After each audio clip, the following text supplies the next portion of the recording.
This podcast is a collaboration between Costard and Touchstone Productions and the Dads from the Crypt podcast. You wrote that the world doesn't need a savior, but every day I hear people crying for one.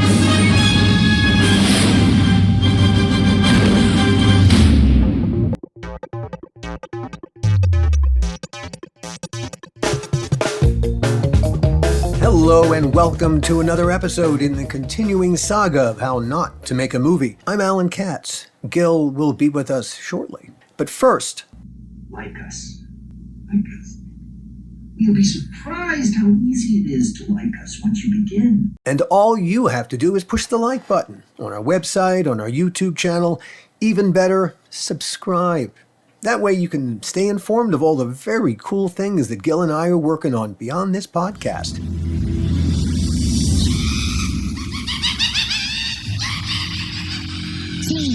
From the crypt. Working with iconic characters is a very special creative challenge.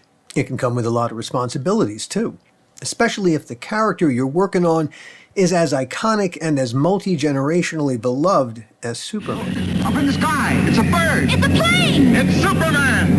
Yes, it's Superman. There's a reason people keep making and remaking the same superhero movies. Audiences won't let the characters go. That's the good news. Get a superhero movie right from casting to execution, back up the whole fleet of Brinks trucks. But if you get any part of the superhero wrong, especially casting, you'll kill the whole franchise dead. And dead superheroes, that's not good for a studio's bottom line. With a Batman, there's a lot of latitude. He's an odd, dark character to begin with. You can cast Adam West, or Michael Keaton, or George Clooney, or Christian Bale, or Robert Pattinson. That's because you can play Batman as ironic, or earnest, or emotionally tormented. It all works. Superman, entirely different.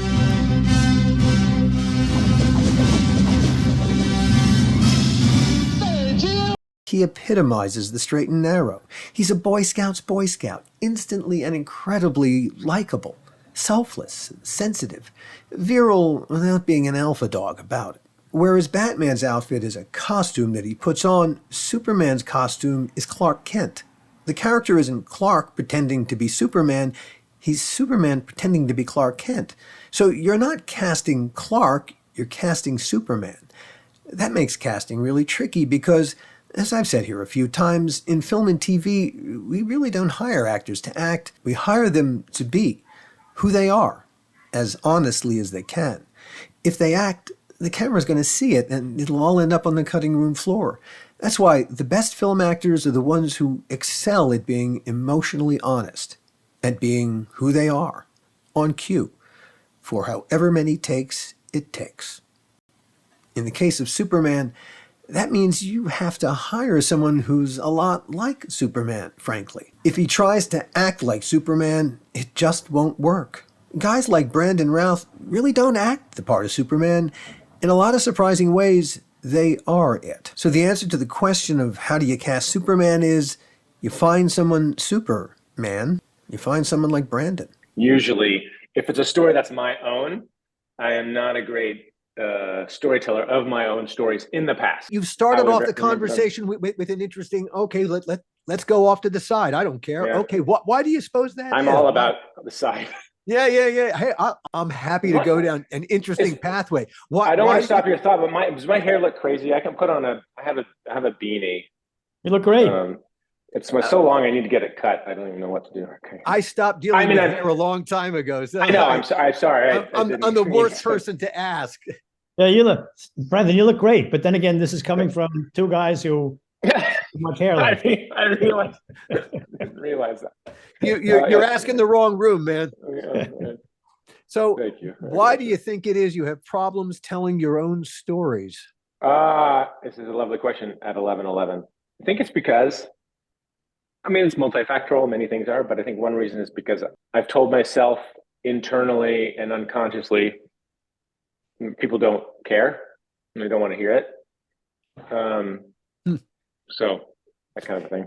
You know, that's a very, it's so interesting that you say So that. self-defeatist. So I'm defeating myself Yeah. before I'm telling it. I'm like excusing Yeah. myself before I'm telling the story. Like, yeah, you All don't right, want to hear all this.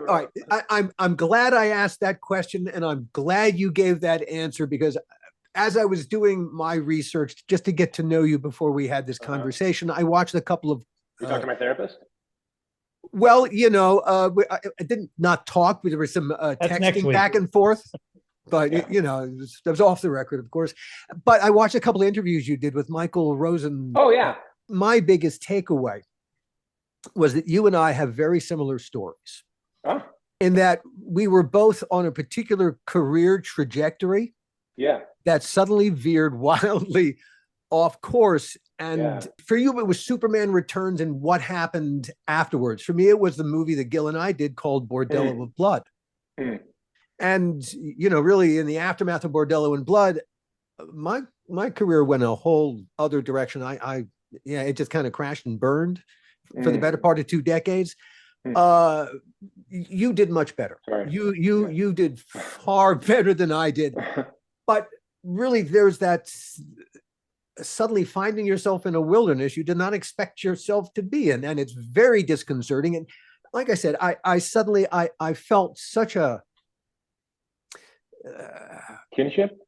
yes, Connection? Yeah. absolute. Oh, and so lovely. I thought from I understand something about you from the get-go, and like I said, it makes talking about it really. I'm not asking you questions as an outsider. I'm comparing notes with you. Very good. Let's start with life before Superman. Oh yeah. You 3 or 4 children. You grew up in Iowa. You're a distant relative of President Franklin Roosevelt. I think the internet said that.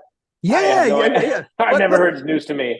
Because all right, if this is Other the than case, somebody else quoting Wikipedia or something. who the hell wrote your Wikipedia entry? Now, really, this is as much a part of our public relations as anything else, because it's self-writing. If you didn't put that there, who the fuck did? I don't know. I have no idea. I have no idea. That's not that far back. So I think I would like my family would know if we were. So, I mean, if we are, it's like, so are you guys? Did you know we're all related to each other because we all live on Earth and we're all human beings? Well, indeed. You've never done 23andMe? Well, yeah, but it doesn't say that. I've not gotten any. You would think that would be something, because it's not too distantly related. Wow. Wikipedia. Somebody way back, like a ruler, a French guy or somebody, like 900, 1100 AD. There's some mention in my 23andMe.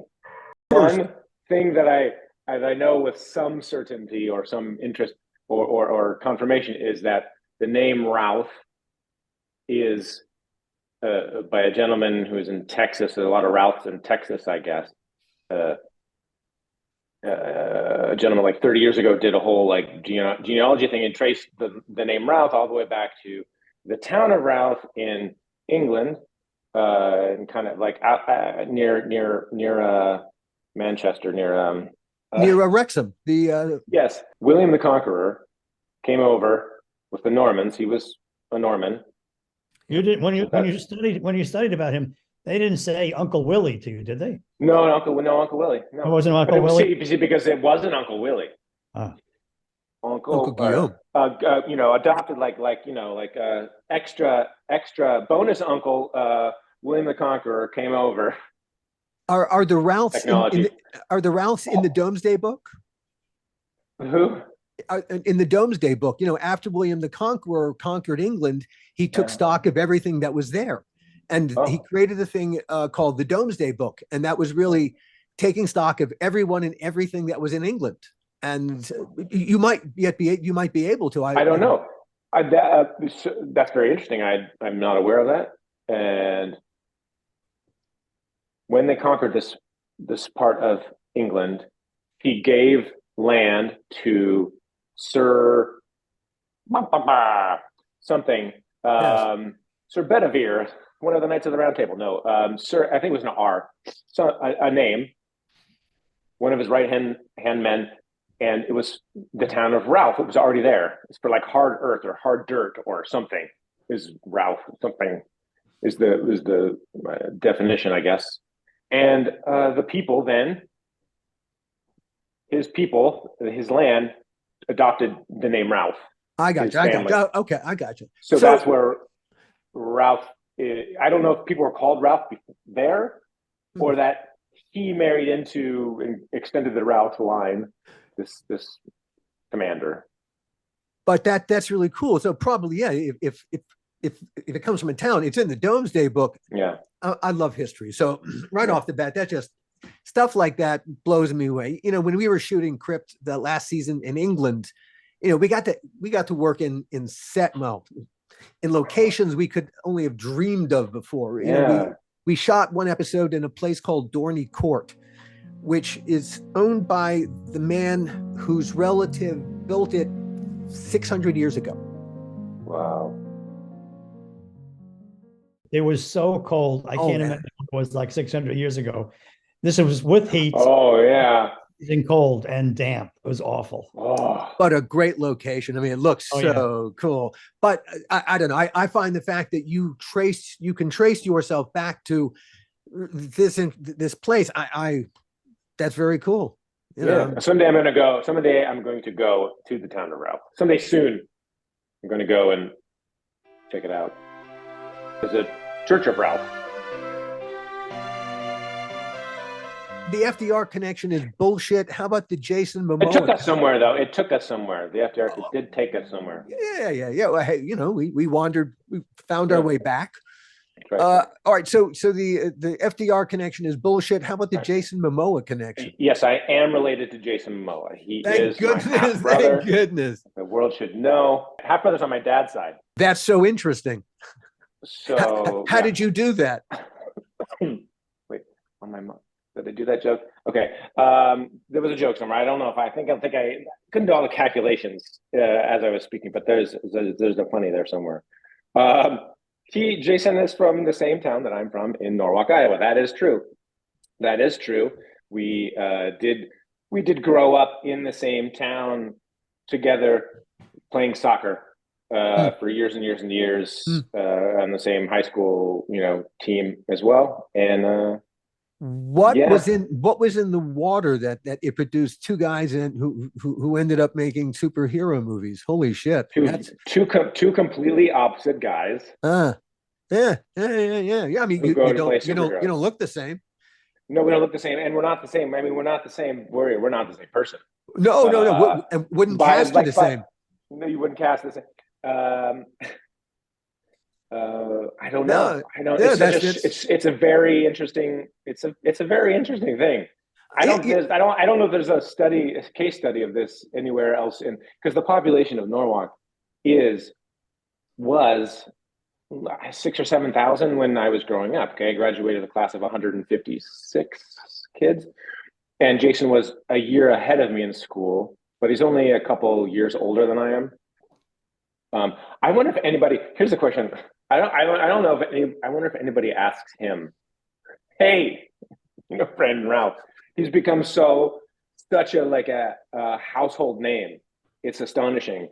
It's amazing. Jokes about him all the time on just TV shows like Non Sequiturs, the Jason Momoa joke. We weren't friends in high school. I didn't have any friends for one, and I don't know if he had any either because he was one kid looking like Jason Momoa in a town where everyone looked like me, and in a state where everyone looked like me. So he had it rough and nobody understood what he was really going through. So we unfortunately didn't connect at that time until we were adults, and now we have, and it's funny. I was going to ask you, why is it you didn't have any friends? You said you were, although you were a theater kid. Yeah. So you had friends in the theater. I had friends in school. Yeah. I was social. Yeah. Thank goodness I was social and had friends at school. I had outside of school, I had no friends. Would you describe yourself as awkward? To this day. I mean, This is yeah, yeah, and this is why you don't think you have a story to tell, which is yeah, not the truth at all. But yeah. the whole reason we're having this conversation is because you have a terrific story to tell. Yes, I was awkward. It was not to go into a whole bunch of my childhood, but I was I mean, you can't really write it any better or give a better comparison than to say I was Clark Kent. I mean, I very much like that character. The goody two shoes, which caught up with me when I was in 7th, 8th grade, as kids were experimenting and doing things that the parents wouldn't be happy about and might get in trouble for. I think naturally people realized like I was going to be a buzzkill and maybe you were that kid. Tell on everybody because I was the kid. I was the kid at the Boy Scout birthday party. It was a party for one of our Boy Scouts in a troop, and we're having fun. And we go in and we're evening time. I think we're like 10, 11 years old. And you said you were a Boy Scout. Yeah. A literal Boy Scout. Well, yeah, I mean, I was on my way to be. Yeah. But yeah. Yes, I was a Boy Scout. Okay. And I was not a great Boy Scout, but and we got sleeping bags. And we're watching the movie. We go to after the good party that we had, friends party, all the guys, and the movie is Top Gun. And right? Yes, that was the movie. And it's PG-13. But I'm 10 or 11. So I'm under my covers because I'm not supposed to be watching the PG-13 movie. Oh, I knew kids like you. Oh man, I absolutely I know who you were. Oh my God, I know who you were. One more story about that. It's because it's movies. Around the same age. I must have been younger, I think, because Back to the Future came out much earlier than I remember in theaters. It was like out in 87 or something. So this memory, I thought I was older in this memory. So it must have been, if it was 87, I must have been, maybe I was 8. At most I was 8. So I was 7 or 8, I guess.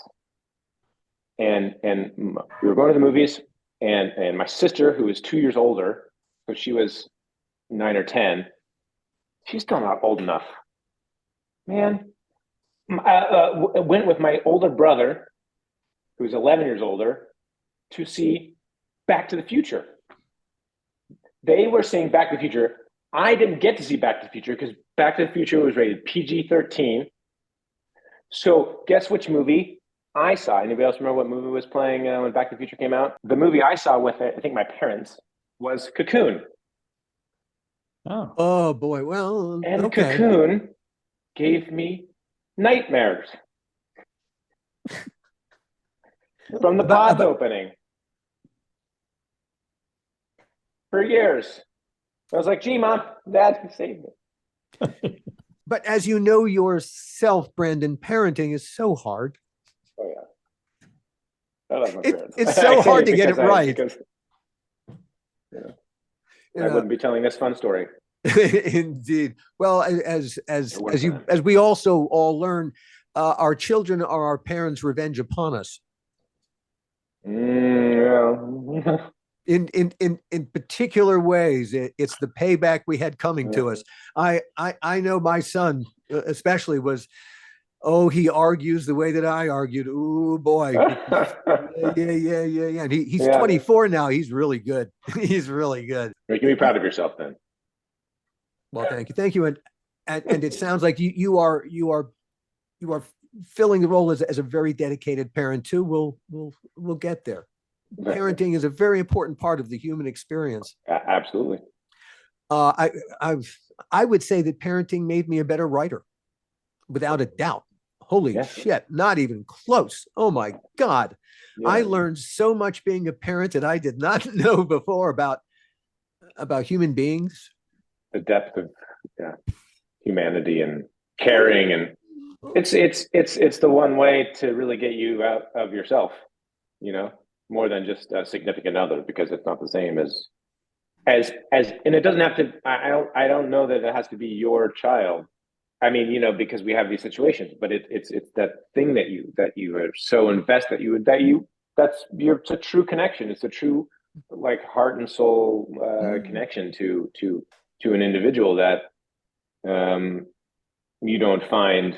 It's hard to create that or allow that with other people, with children and with people that you care for in that way, that you are the caregiver for. It's easier. Nothing reveals your vulnerabilities in this world than having a child in your hands, holding them and suddenly realizing how vulnerable, and yet how important this thing is.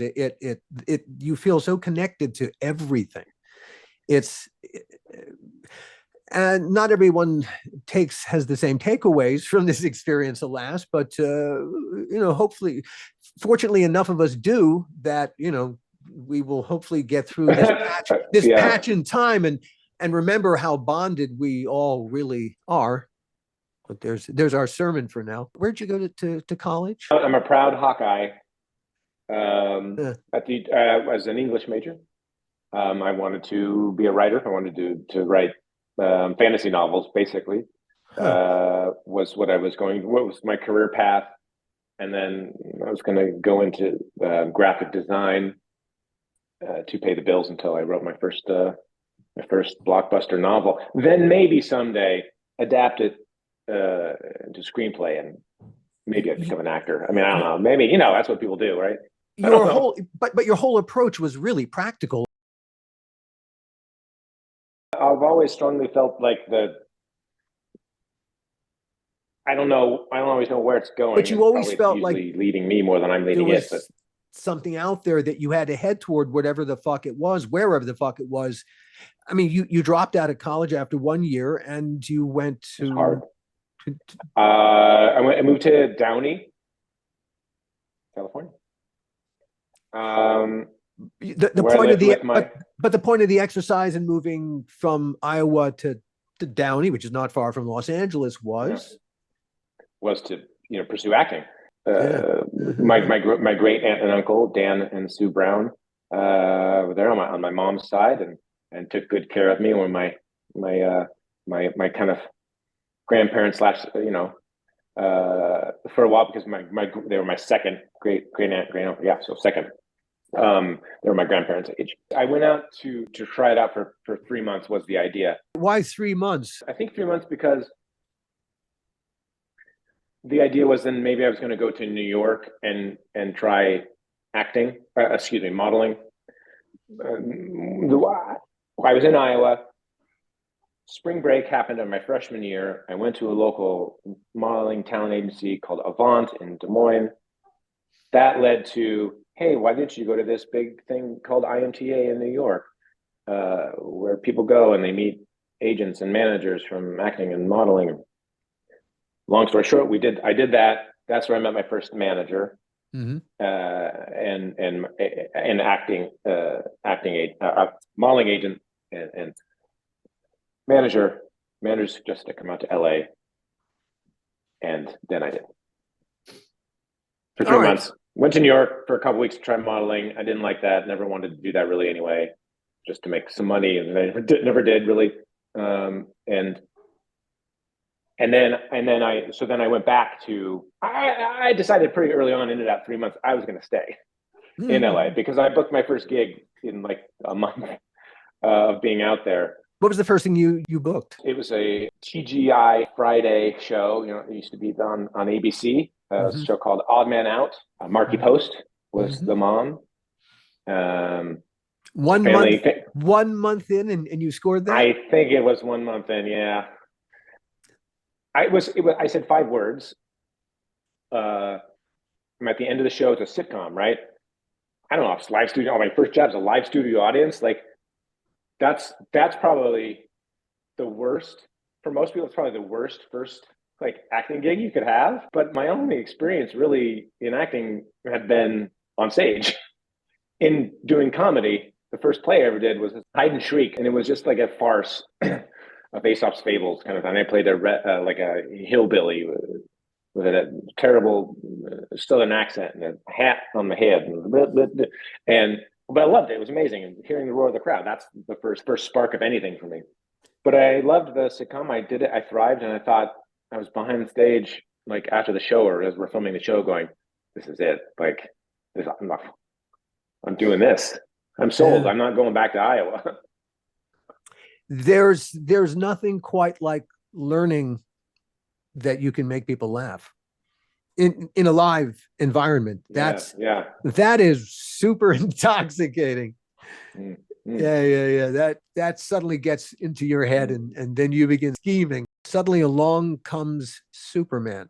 There's a great scene in Kill Bill 2 where Bill, just before the final duel with Beatrice Kiddo, he talks about his theory about superheroes. He said Batman is actually Bruce Wayne. Spider-Man is actually Peter Parker. When that character wakes up in the morning, he's Peter Parker. He has to put on a costume to become Spider-Man. And it is in that characteristic Superman stands alone. Superman didn't become Superman. Superman was born Superman. When Superman wakes up in the morning, he's Superman. And what are the characteristics of Clark Kent? He's weak, he's unsure of himself, he's a coward. Clark Kent is Superman's critique on the whole human race. Quentin has thought long and hard about some things that a lot of us don't think long and hard about. What do you disagree with? The last part, his critique that it's. The Clark Kent is Superman's critique of the whole human race. Okay. That was Bill just ranting and raving before Beatrice kills him. But the first part is, I was going to say I can't remember the words. They were great words that he wrote. What was the first part that? He says about Superman. This part Superman didn't become Superman. Superman was born Superman. When he wakes up in the morning, he's Superman. Yeah. His alter ego is Clark. Yeah, I would say my response to that is well, I don't get too big with things, but that's all our story. That's everyone's story. But it's the universality that really gives it. Why the fuck do we keep coming back to this character? Because he's one person who in a way is saying it's so. For me, what Superman is, he's an alien. Came from another place. He's a human. He is the same emotional, whatever. All that structure is the same as us, right? So he's just able to sit in his own skin because he has powers that show that he has these powers that show that his inner. That he has a great power, so he can have great power internally also, and it's okay to share that inner fortitude or compassion or empathy and all of the things, the wisdom that he has, because he can justify it with his physicality somehow. We don't as human. I really, absolutely. So he's invincible, but not emotionally. Well, yeah. Mm-hmm. He is vulnerable emotionally. Yes. And that's, in spite of all the superpower, he's still, yes, there's kryptonite, but there's also that attachment to other living creatures. Yeah. I think that's really what made our movie so different than any other movie about Superman before or since. What I wanted to bring to it, from all of my thinking and meditating at the time about Superman and what he was to me and to the world, rather than just a comic book hero. Before they dragged you into this, Brandon, Warner Brothers spent over a decade in developing a plan to relaunch this incredibly valuable franchise. you know, they, again, I keep asking the question, why do we keep coming back to the same 3 or 4 superheroes? And it is because it's hard to beat them. They seem to encompass so much. The archetype is strong. Yeah, the Superman, Spider-Man, you know, the Peter Parker Spider-Man dynamic. Now, you know, I confess I'm not a superhero aficionado. Mm-hmm. But I appreciate, wow, how those universes were put together, and suddenly you have a Marvel verse and a DC verse, and it's been great for a lot of creative people that these worlds were able to expand. Warner Brothers, you know, certainly, you know, they were trying to recapture something of Dick Donner's Superman. Mm-hmm. That, you know, they wanted to forget about, what was it Superman 3 that they wanted to forget about, or 4? I forget which one. I mean, both, but mostly 3 more than 4. I don't know. I don't know. At what point The latter ones, yeah. At what point did you join the process, Gil, in making Superman Returns? Oh, pretty early on in that 10-year history.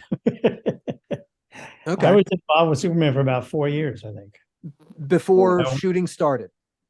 Oh yeah, we had I think I had 3 or 4 directors. What was that process like? Warner Brothers was insane. I mean, I was finishing up Constantine, and while I was finishing up, I was on the set on the lot at Warner Brothers. I got notice saying, you need to go right away to see Alan Horn, who's the chairman of Warner Brothers. And I'm like, what? And I'm thinking, they're going to fire me. they're gonna just drop me. Why would they fire me? I only got 3 more weeks on Constantine. So I leave the set immediately. I go up to Alan Horn's office, and I'm like, you know, I go, Alan, what'd I do? You know, what am I doing here? And he goes, sit down. And he sits there and he goes, so listen, I think Robinoff was there as well. I think by then Lorenzo had left, and Robinoff might have been, or it might have been Lorenzo. And they look at me and they go, so we want to talk to you about your next movie. And I'm like, so you don't want to fire me? And they look at me and they go, fire you? Are you out of your mind? So I said, well, what's the next movie? And they have a script, and they turn it around and they push it to me on the other side of the table, and on it says Flyby. And I go, what's Flyby? And they go, you know, Flyby. And I go, no, I don't know Flyby. What's Flyby? And they go, Superman. And I go, Superman? Are you crazy? I'm not doing that. And I push the script back to them, and I go, you've been trying to make this for 7 years. This is what's going to happen. You're going to waste a year of my life. You're going to pay me well. At the end of the year, I'm going to be so pissed off because I didn't do anything. So I don't want to do this. I'm not doing it. And I left. I went back to the set. So the next day, I get a phone call, come back up to see Alan Horn. So we go up there, and he goes, how can we work this out so that it makes sense for you to do this? We really want, you know, you're the guy to do this with us, blah, blah, blah. And I go, I don't know. I mean, I can't ask you to have final say in any of this because it's, you know, your money, your studio, your property. But how do I get to the point where I'm not going to be upset when you say we're not making the movie because of whatever reason, the script, the actor, the location, whatever. And so we spent weeks talking about that and trying to figure out why and how I would feel comfortable doing that. And we sort of came up to a semi thing, but I knew ultimately they could stop the picture, you know, and they should be able to stop the picture. It's their property, their money. But we made it so that, well, if we had a script that did this and we had a budget that did that, then it really, I was narrowing out the elements that they could say no to. And finally, I agreed to do it. When I came on, there was one director, and then he left, and another director. Who was the director when you started? Brett Ratner. Right. He was on for about a week while I was on it. And then I walked in one day and I said, where's Brad? I want to talk to him. And they say he's not here. And I go, oh, okay, well, when he gets in, have him come into my office. And they said, no, he's not coming back. And I went, where'd he go? I knew nothing. So then that, and I thought, okay, that's the end of that. I'm leaving. And then they said, no, we got somebody else. And then it was McGee. And McGee and I worked a year on the project. And then one day he said to me, I can't get on a plane. It was always going to be in Australia. He goes, I can't get on a plane. I go, what do you mean you can't get on a plane? Anyway, we went through that. That's a whole other story. I don't want to impose on Brandon's time. You auditioned for McGee at first. Yeah. Yes, I did. Yes. The road to get to that audition is a very interesting story, but I could spend a long time talking about that. It's up to you. If you want to tell it, tell it. We'll go there with you. Okay. My path to be in the position that we are in right now, speaking about this thing in my life, is just fascinating to me as I've gone back and looked at the connections and the steps and all of the things, and because I'm very curious about how I am where I am often. And here. And so fast forward to my college experience and going to IMTA, meeting my first manager at this, big cattle call, like thousands of people there. Oh, like 2% of them are actually going to get signed with somebody and become, do anything with it. 5.5% actually make any money at be me. You were one of them. I was one of them, and there are a couple other people, handful of people still working. My first manager, my first meeting was a gentleman, a lovely gentleman, Jeff Maroney, and he had a management company with Beverly Strong, and said I was at a meeting with him, and he was like, "Oh, so I think you got a great look, and you're a little green." And I was like, "Well, huh?"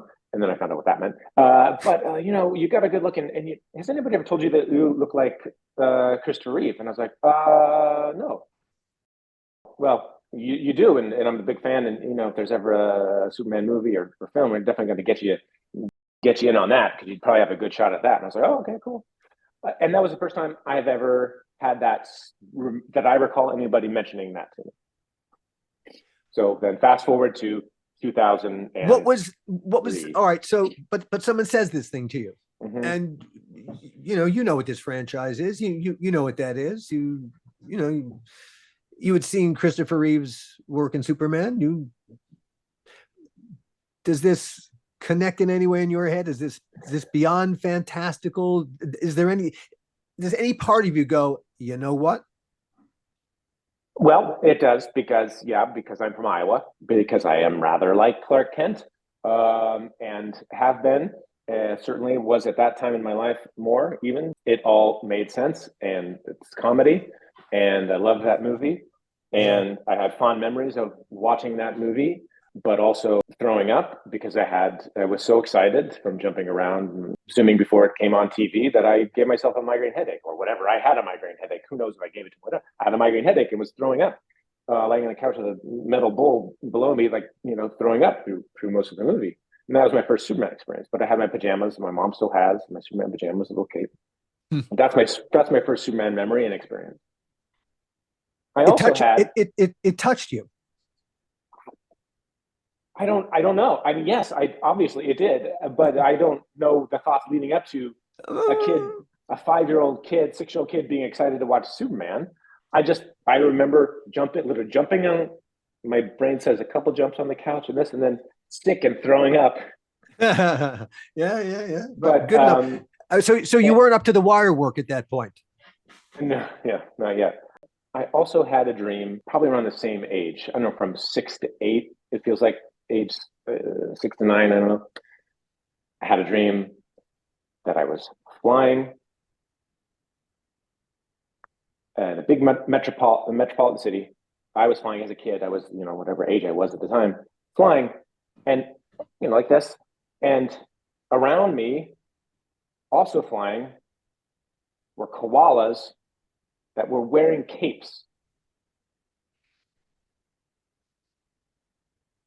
And the movie was filmed in Australia. Wow. What is that? What is that? I have no idea. So putting a couple of those factors into, and my general naivete and glass half full attitude, went out to Los Angeles thinking, yeah, sure, it might happen. It could be Superman someday. Why not? Who better than I? And Bryan Singer gets the gig. He comes aboard as the director of Superman Returns, and he had seen your audition for McG. Yes. So, and that whole thing, which I will tell much more concisely, I can't. That's a whole other podcast about this whole weirdness. I was working at Lucky Strike as a bartender. I just gotten a job there, and I dressed up for a Halloween costume because I needed to make money because I was working Halloween night, and there was like $100 prize, $100 prize for the employee that dressed. And this Superman thing has kind of built for me a little bit, like it'd been like a And so I dressed up as the picture that's kind of a famous picture, or was back in the day, of me, a Superman shirt with a suit over it, and I put a little wire in my tire and made it go back this way, and I got glasses, Clark, and I was Clark turning into Superman. Yeah. And I won the $100. It was huge. And my friend Terrence took a picture, or had a picture taken, and then he put it on his like Facebook or MySpace or whatever, Friendster or whatever it was back in the day. And that's a picture that people took and used. That was October of 2003. Prior to that meeting, I ended up at a birthday party with a woman who was the assistant to J.J. Abrams. Okay, I didn't know this at the time. I'm having a conversation with her. She's like, "Oh, Daniel, you look a lot like Superman. Has everybody ever told you that?" I was like, "Oh yeah, my manager." And I was, "Oh well, my boss is writing the next Superman movie." And I was like, "Oh really?" It's like, "Yeah, and you'd be great for it." I was like, "Really?" Well, no, I thought they were doing the Nick Cage thing. Like, I'm too old for that. She's like, no, they're doing a whole nother thing. He's younger and all this stuff. And I go, "Oh wow," my brain is just like on fire. I'm just like, if you're giving me your headshot, maybe I can give it to him. My boss, he's just the writer. He doesn't, I don't have any power necessarily, but maybe he can get it to the producer, John Peters. It's like, okay. So the next day or 2 days later, I drive into ABC. I hadn't really been there much before. Driving on a lot, she got me a pass, and I walk into the Alias offices, and I find her, and I give her my headshot, and okay, thanks. And then I was like, "Oh, this is crazy," and I leave. And I said, "Well, who knows what that is?" I have a memory that John actually came to Lucky Strike, but now I don't know if that's real.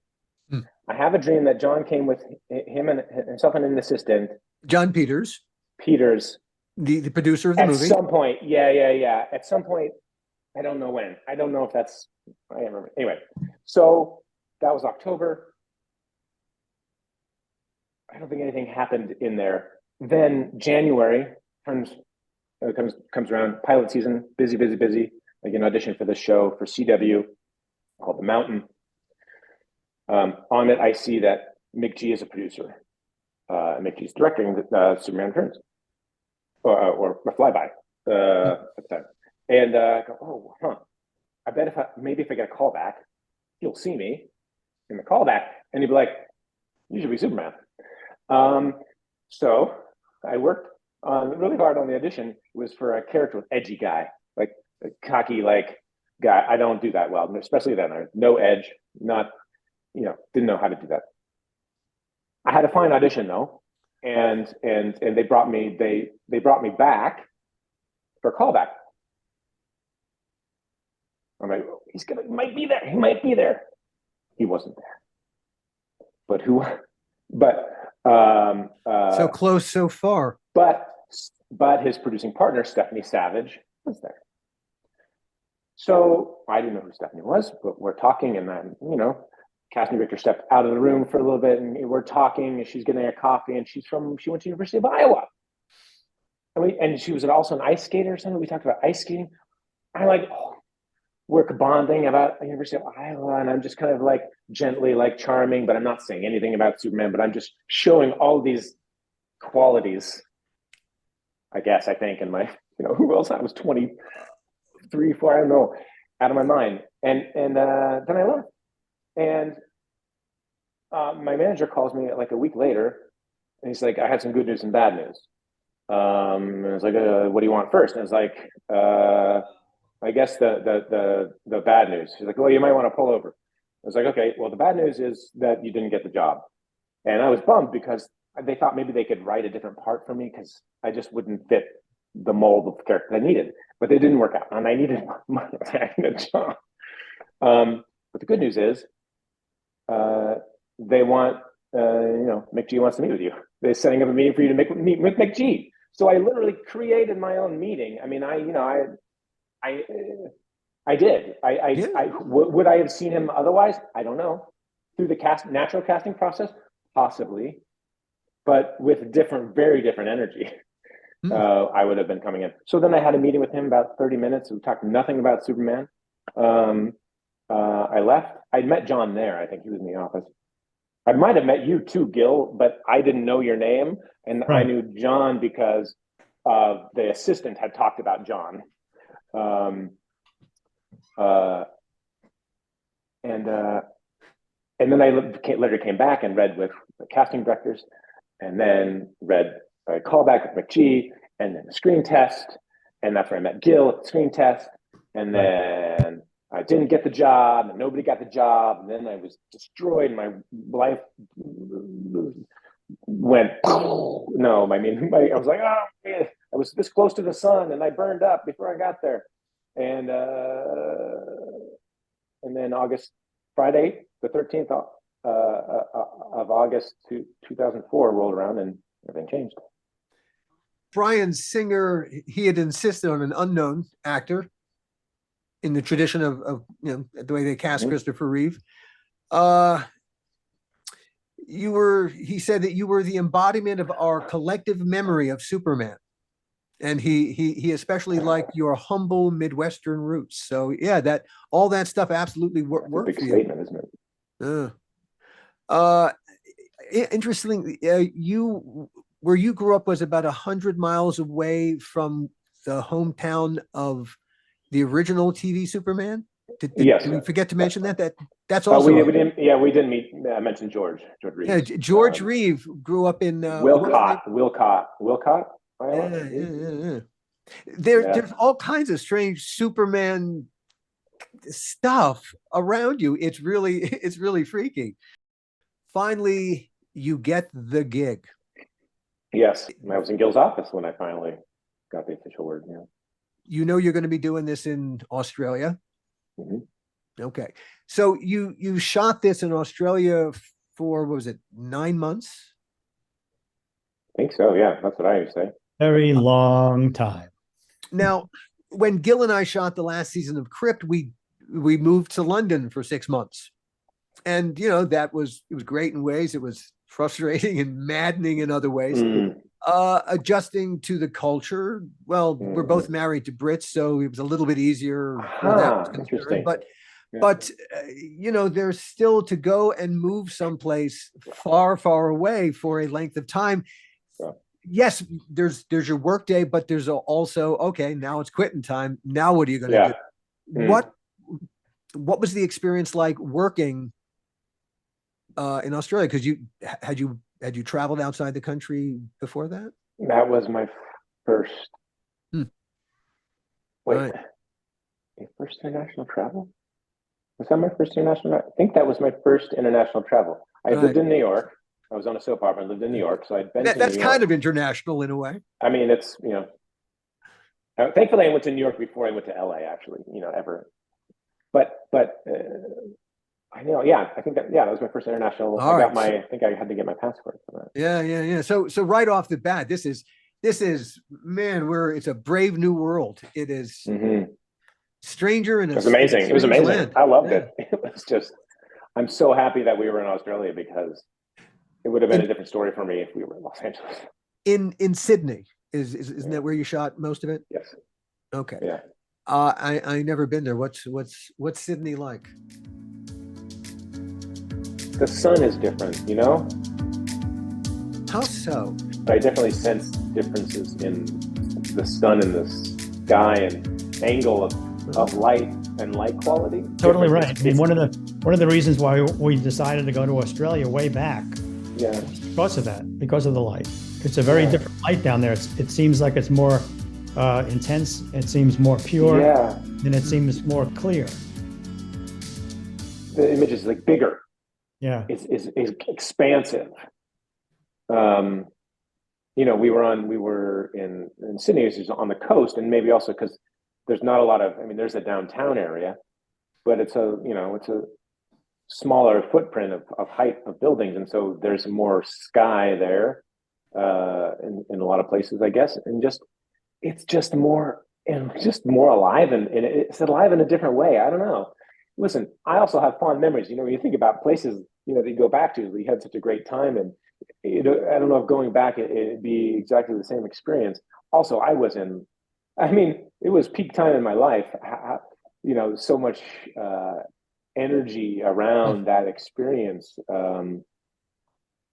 that it was incredibly stressful, but I was also very alive. That doesn't mean I was very present, but I was very alive in that time in like a different way. I absolutely loved it, and the people were great, and the food was amazing, and definitely ate too much of that. But what particular foods surprised you? this whole funny, silly thing about coffee. I almost had most silly. I was like getting a coffee was almost my kryptonite the first couple of weeks in Australia. Literally, almost brought me to my knees, because I felt like such a stupid like American now looking back. But this was 2004, and we went over there, and I didn't drink. I was 20. I was 24. I'd started to drink coffee, but I wasn't an avid coffee drinker. I just get a coffee, And so I go in and say, "Can I have a coffee, please?" And I show white. What? I just want a coffee. Okay, but what? It's like, no, just coffee. But what kind of? But do you want like a purple coffee, or do you want like a cube coffee? And I'm like, I just want coffee. But they're saying like, what, cheese coffee, or like Empire State Building coffee? Like, just coffee, drip coffee. And I don't know how many things I went into just being frustrated, because in that mode and that time I was just like frustrated and I didn't know how to figure out the answers. I didn't know how to like calm myself and go, wait, there's got to be a solution. I was like, why is the world crazy? Why am I the right one? And the world is crazy. And now I realized, oh, maybe I could just like ask somebody calmly, like, oh, it's so interesting. I keep asking for this thing. It's like this thing. Finally, I did that to a friend or enough people. I don't know who it was, because I was there with my cousin Kevin, and he didn't drink a lot of coffee either, so he was no help. He drank tea. And so anyway, finally I figured it out. It's an Americano. And I was like, oh, there's a language, there's a word for it. It's an Americano. And then I was no longer defeated by coffee in Australia. You're right, though. It's a whole other world in terms of coffee down there. They've got the best coffee in the world, I think. But you have to know what you're asking. What is it? What is a short or what? What are they doing to it? Cappuccino latte. It's like how much foam. It's like long white, how much white, short white. Yeah. Milk, that's the milk, and like it's just a flat white or a long black. Oh, there you go. Flat white, long. I'm with you, Brandon. Just give me a goddamn coffee, please. Yeah. Got all the fucking frou-frou. I had a similar problem with coffee, the coffee culture, when I first went down there to look at locations for a movie before I made Superman. I made a movie called Ghost Ship, and I went down there, and they said to me, if you want just a black coffee, ask for a long black. So I'm alone. All the people that I was working with, and I was flying back to the States the next day, and so I had dinner myself. I go into this restaurant, and he said, after dinner, you want something to drink? And I said, yeah, figuring I would be really smart and sharp and let him know I knew the culture. I said, I would like a tall black. Yeah. And the waiter came over to me and he said, I bet you would, but this isn't the place for that. I can get. And I realized, Fuck, whoops, no. I wasn't asking for a coffee. Yikes. Production was production. No, no problems. It was flawless, Gil, wasn't it? It was like the most cleanly run, no stress in the whole production. End of story. There's really not. We shouldn't. I mean, with the interview's over. I think we've. Well, there exhausted all you the go. gentlemen. It was a one of a kind movie. Wrap it up. What was the worst problem you faced making it while you were making it, Gil? Let's see. I don't think the podcast is long enough for me to go into it. We had a lot of problems. It's a great looking movie. Yeah, it was shot really well. Everything about the movie itself, I think, came out well and came out good. I'm very proud of that movie. I think everything about it, I really like a lot. It was just a very difficult and very challenging experience to make the picture. I mean, consider we had 5 different units shooting at any given time. And, so I was constantly trying to figure out, okay, when do we get Brandon onto this set, or when do we get Brandon onto that set? And always talking to the ADs about, the most efficient way of using not only his time, but our time and our money. So it was a big production. It was a huge production. What was the most challenging scene to create? Because the opening on the airplane that's a great sequence. Yeah, I mean, that took a long time. We spent probably Do it twice, months. kind of. Yeah, and Some we did parts of 6 it. months in previs. We previs the hell out of it. We built in Tamworth, which is an 1.5-hour flight away from Sydney. We built the farm and we grew the corn, and we decided to shoot the corn when the corn was the right height. I mean, it was just very, very challenging. We built the Daily Planet on a stage, and we overlit it, which caused terrible problems because of heat, which gave us more problems because I had to get more air conditioning, which caused more problems because we didn't have the electrical capability for the additional air conditioning. So you couldn't just turn down the lights? No. How do you? Oh, what a weird. No. They could only be set to 11. So we had, I mean, problem after problem after problem, which you don't even think about or realize until you start talking about it and going, oh, wait a second, that was a problem. This wasn't, this was an issue. This wasn't. So yeah, there were a lot of problems with it. Had to keep pulling me out of the bars, and keep all my bar fights under wraps, and Having cast a lot of actors, I can tell you, I've never cast an actor to act. You just want actors to be who they are as honestly as they possibly can. And really and truly, that you got cast in Superman as Superman was perfect casting. Really, you were it, even in the way that you grew up. There was a lot of that, and as I think we've discovered, there's a lot of that internal conflict.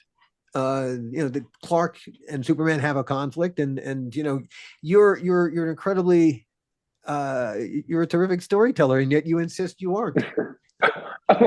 What the fuck are you talking about? Well, I have my moments. Thank you. It's you have to be invested in the story. Sometimes if you're not, then it falls apart. I haven't always been able to. Thank you. When you got to the end of this whole process of Superman Returns, and I'll a small confession, I didn't see the movie until very, very recently, just before we did this interview, because because at the time, no, it's amazing. That's great. I love it. Well, at the time it came out, I was not I was watching certain movies. Yeah. But now that I've seen it, I'm so impressed with everybody's work. It's a little too long, but I think everybody knows that. I'm not giving away any family secrets. I don't think, but it really, the mission was to take it back to Dick and Christopher, and you did. It's remarkably how faithful it was to the stated purpose. Yeah. Well, thanks, and it's a supreme credit to Gil for championing parenting this, and being the parent for thousands of people. Really keeping everybody in line. You're phenomenal, Gil, at what you do, and it's not just logic and logistics and this, and I know how to do this. It's the way you are with people, and it means so much in this business, in life. And I just want to honor you in that way. You certainly made the difference for me. It would have been a very, very, very big difference. I mean, if somebody didn't have you in my corner, helping to protect me and make sure that I was as safe as I could be, from just the pressure of this thing, which I was so naive. I really had no concept of, I guess, Yeah. to the benefit of me, I guess, in a way, so that my fear didn't engage. But you had become instantly famous. Yeah, I guess so. Well, yeah, I mean, you went from, all right, nobody knowing your yes, name. I mean, yes, everybody knowing your name, and that's, most people do not have that experience ever. Yeah. And that in and of itself, it's indescribable. People who have gone through it, nothing can prepare you for it. Nothing, and everyone's just slightly, individual. And so, yeah, nothing can prepare you for the whole world looking at you so differently. I mean, I don't know. Can't. I mean, it can't. But I never really thought about it before. But I feel like once I made the decision to go to Los Angeles and pursue this, that I guess kind of like success was inevitable. And that's not even like egotistical, because it wasn't, I thought I was so good. It was more holistic. It just wasn't a question. It was just, this is I guess maybe that people talk about path or flow. It was yes. It was just yes. And I didn't have the understanding, or couldn't tell you why, or even if it didn't make sense.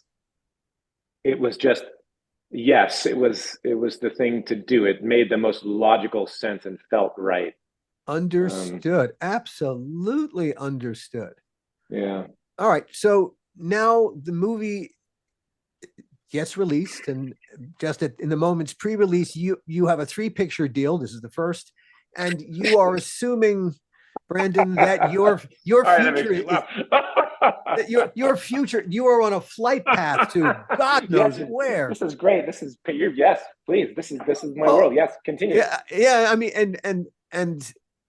and suddenly it just, I got it all. It's like, well, it's amazing.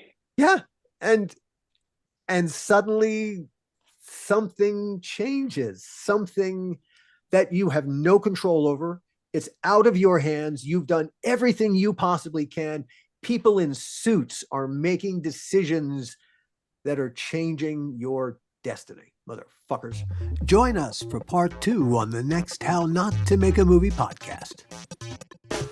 The How Not to Make a Movie podcast is executive produced by me, Alan Katz, by Gil Adler, and by Jason Stein. Our artwork was done by the amazing Jodie Webster, and Jason Jodie, along with Mando, are all the hosts of the fun and informative Dads from the Crypt podcast. Follow them for what my old pal the Crypt Keeper would have called terrific crypt content.